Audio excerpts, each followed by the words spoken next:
Assalamualaikum warahmatullahi wabarakatuh. Apa kabar semua? Allahumma sholli ala Muhammad. Semoga kita dapat syafaatnya semua. Amin ya rabbal alamin. Pada suatu hari yang terik di kota Baghdad, pasar tengah ramai. Suara pedagang memanggil-manggil pembeli, bercampur dengan derap kuda para bangsawan.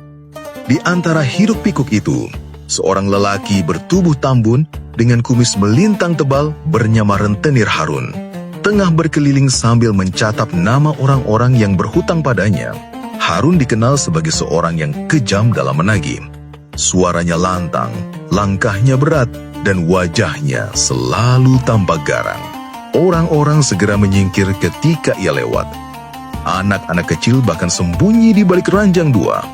Sebab juga sudah berurusan dengan Harun, tak ada yang bisa lolos dari tagihan hutangnya. Hari itu, ia membawa daftar panjang, dan di antara nama-nama yang tertulis, tampaklah sebuah nama yang sangat terkenal, Abu Nawas. Harun pun tertawa terbahak. Akhirnya giliran si Abu Nawas itu. Sudah lama aku ingin melihat wajahnya ketika aku menagih hutangnya. Konon, ia pandai berkelit, tapi kali ini aku tidak akan terkecoh. Sementara itu, di sudut jalan, Abu Nawas sedang duduk santai di bawah pohon kurma. Ia menyesap segelas air dingin sambil memandangi orang-orang lalu lalang. Penampilannya sederhana, wajahnya teduh, matanya menyimpan kelucuan yang seolah tiada habis. Tiba-tiba, bayangan besar menutupi wajahnya. Suara berat menggelegar.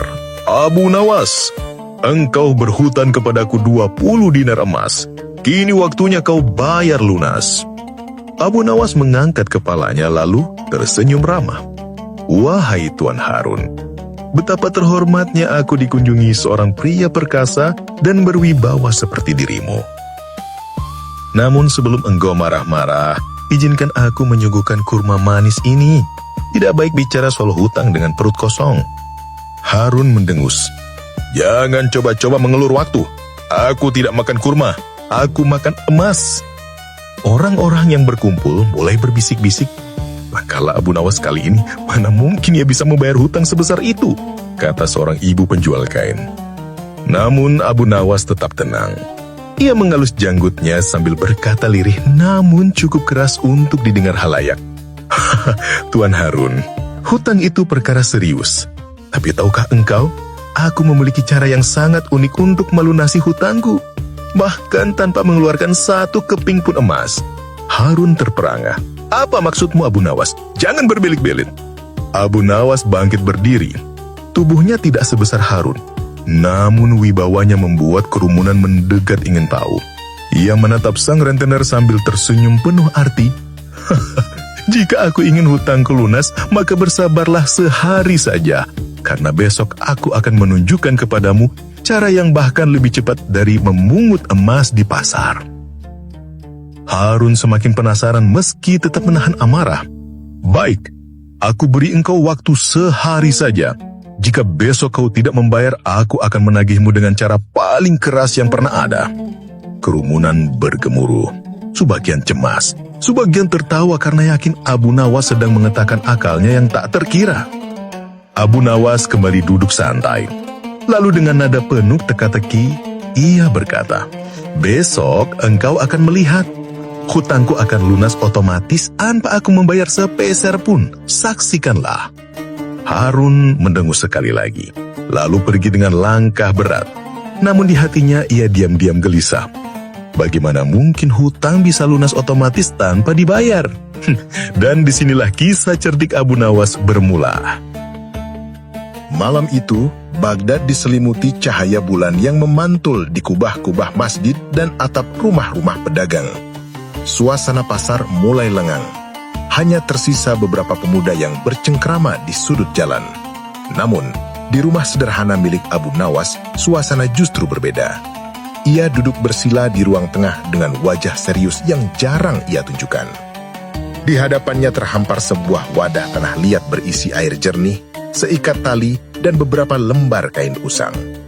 Di sampingnya, ada seekor kucing kampung yang tampak penasaran melihat apa yang sedang dipersiapkan tuannya. Gumam Abu Nawas sambil mengelus janggutnya. Jika besok aku langsung menyerahkan emas, habislah semua yang kupunya. Tapi kalau aku melawan Harun dengan keras kepala, bisa-bisa aku digelendang dan dipermalukan. Maka harus ada akal yang lebih licin dari licinnya belut. Ia lalu menatap kucingnya. Wahai si belang, besok engkau akan menyaksikan tuanmu ini melunasi hutang tanpa satu keping emas pun. Tentu kau tak mengerti, tapi kau akan tertawa bila bisa bicara. Kucing itu hanya mengiong pelan seolah memberi restu. Keesokan harinya, sejak matahari laik sepenggala, pasar sudah heboh dengan kabar bahwa Abu Nawas akan melunasi hutangnya tanpa membayar. Orang-orang berkumpul ingin menyaksikan keajaiban apa yang akan ia lakukan. Bahkan para pedagang rela meninggalkan dagangan sejenak demi menyaksikan tontonan gratis. Tak lama kemudian, rentenir Harun datang dengan langkah gagah. Tongkat kayu besar di tangannya ia hentakkan ke tanah, membuat anak-anak yang berdasarkan segera menyingkir. Wajahnya merah padam, namun matanya menyimpan rasa ingin tahu. Abu Nawas, serunya lantang. Mana janji yang kau ucapkan kemarin? Kau bilang hutangmu bisa lunas otomatis. Tunjukkan sekarang juga, atau jangan salahkan aku jika kau kuikat dan kuseret ke pasar. Kerumunan bergemuruh. Sebagian menahan tawa, sebagian berbisik-bisik penuh rasa penasaran. Abu Nawas melangkah tenang ke tengah kerumunan. Jubahnya sederhana, sandal di kakinya sudah aus, namun senyum di wajahnya memancarkan keyakinan. Ia mengangkat tangannya untuk menenangkan orang banyak. Wahai sahabat-sahabat sekalian, wahai Tuan Harun yang terhormat, benar aku berhutang 20 dinar emas, dan benar pula aku tak punya sepeser pun untuk membayar. Namun janganlah lekas gusar, sebab hari ini hutang itu akan lunas dengan sendirinya tanpa aku menyerahkan satu keping emas pun. Orang-orang terperangah. Benarkah?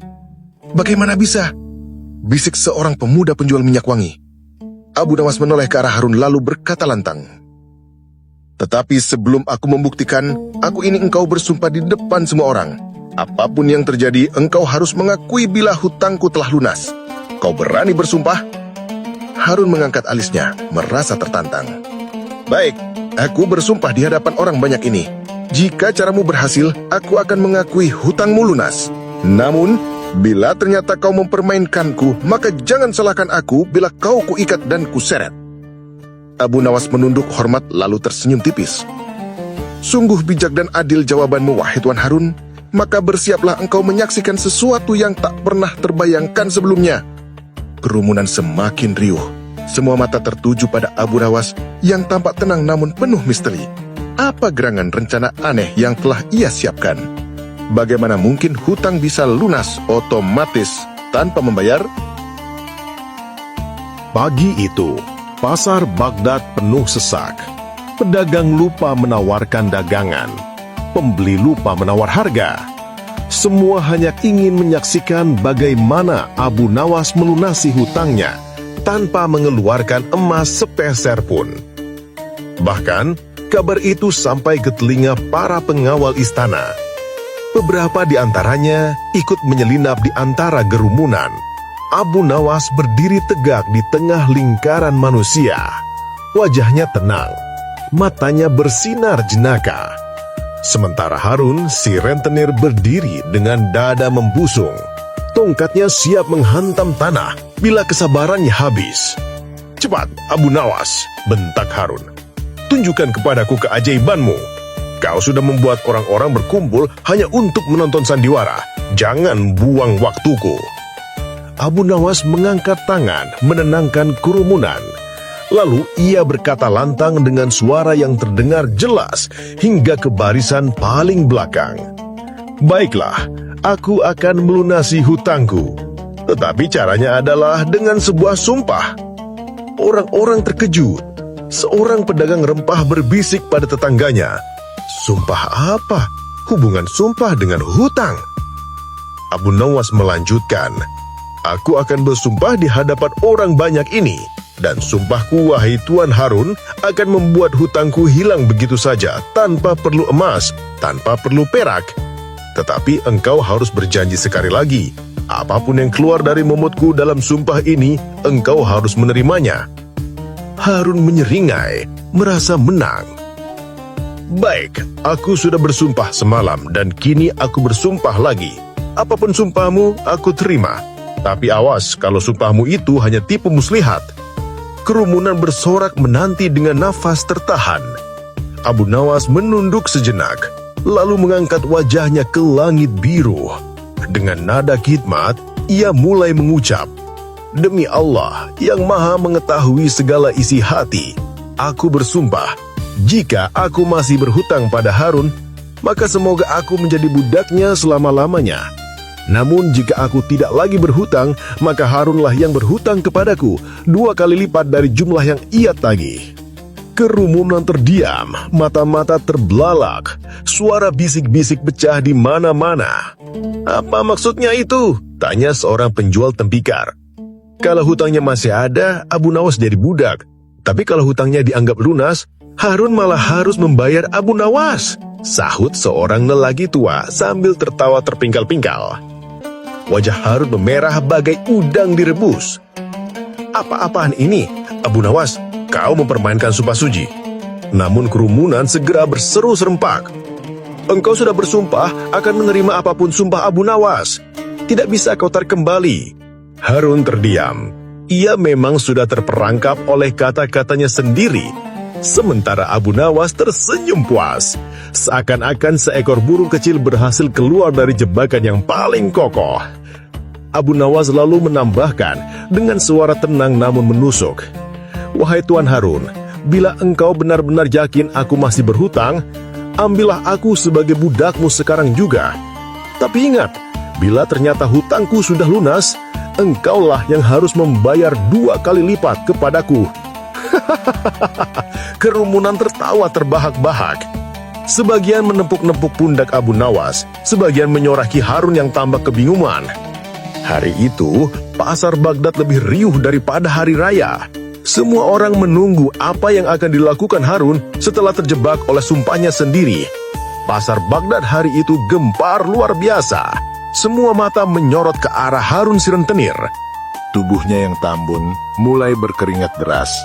Meski angin pagi berhembus lembut, ia menggenggam tongkat kayunya begitu erat hingga buku jarinya memutih. "Abu Nawas!" teriak Harun dengan wajah merah padam. "Ini tidak adil. Mana bisa hutang dilunasi hanya dengan sumpah?" Namun suara rakyat segera menggelegar. "Engkau sudah bersumpah, Harun. Engkau yang memintanya sendiri." Seorang lelaki tua maju ke depan. Ia dikenal sebagai saksi sumpah di pasar. Dengan suara lantang ia menegaskan, "Wahai Harun, engkau sudah berjanji menerima apapun sumpah Abu Nawas. Bila kini kau mengingkari, berarti engkau melanggar sumpah 2 kali dan aibmu akan tersebar di seluruh Baghdad." Kerumunan bersorak. Beberapa bahkan menertawakan Harun. Wajahnya makin panas. Ia merasa dijebak, tetapi ia tak bisa mundur. Karena mundur berarti kehilangan wibawa. Abu Nawas mendekat dengan langkah ringan. Senyumnya lebar. "Wahai Tuan Harun, pilihlah salah satu.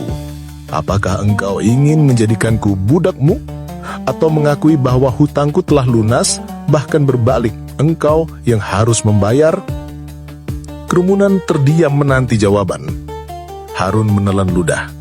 Tentu ia tak mungkin menerima Abu Nawas sebagai budak, sebab seluruh Baghdad tahu kepintarannya. Abu Nawas bisa saja membalik keadaan dan mempermalukannya lebih parah. Akhirnya dengan suara terpaksa Harun berkata, "Baiklah, aku terima bahwa hutangmu lunas." Sorak-sorai membahana, orang-orang bertepuk tangan, anak-anak berlari sambil tertawa. Abu Nawas menunduk sopan lalu berkata, "Alhamdulillah, sumpah telah ditepati dan hutangku telah hilang tanpa sepeser pun emas keluar dari sakuku." Namun di balik wajah pasrahnya, Harun menyimpan dendam. Dalam hatinya ia berjanji, "Abu Nawas boleh menang hari ini, tapi aku akan mencari cara untuk menjatuhkannya. Ia harus membayar lebih dari sekedar hutang emas." Kerumunan bubar dengan penuh cerita.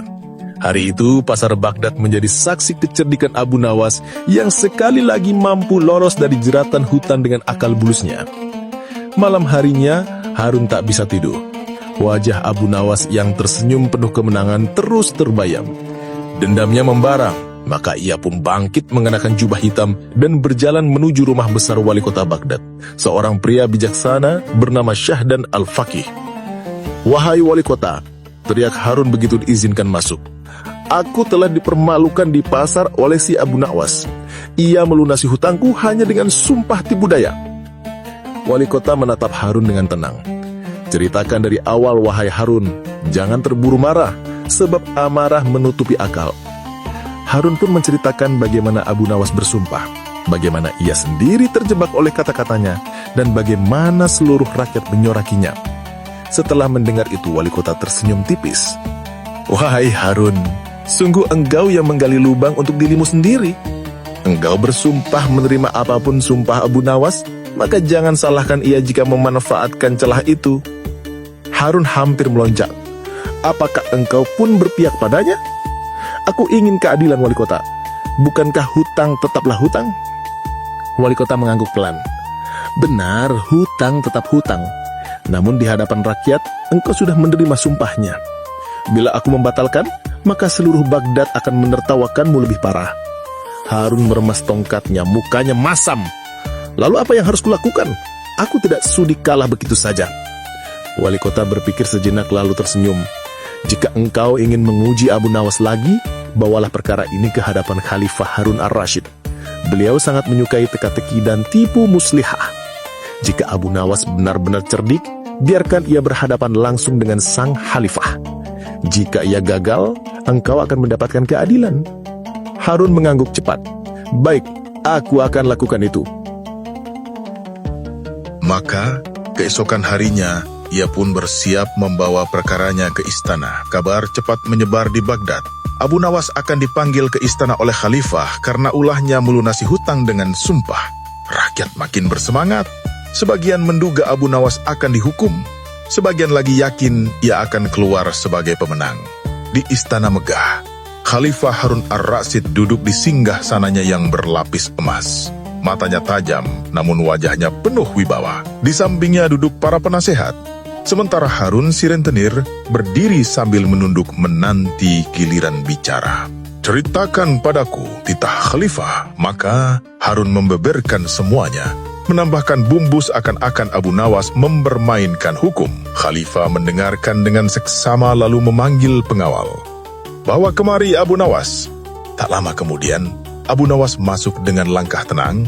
Ia memberi salam lalu berdiri dengan wajah teduh. "Wahai Abu Nawas," ujar Khalifah, "benarkah engkau melunasi hutang kepada Harun hanya dengan sumpah anehmu?" Abu Nawas tersenyum, lalu menjawab dengan suara merendah, "Benar, wahai Amirul Mukminin. Namun, sumpahku bukanlah kebohongan. Bukankah hutang itu bisa dianggap lunas bila si pemberi hutang ridho?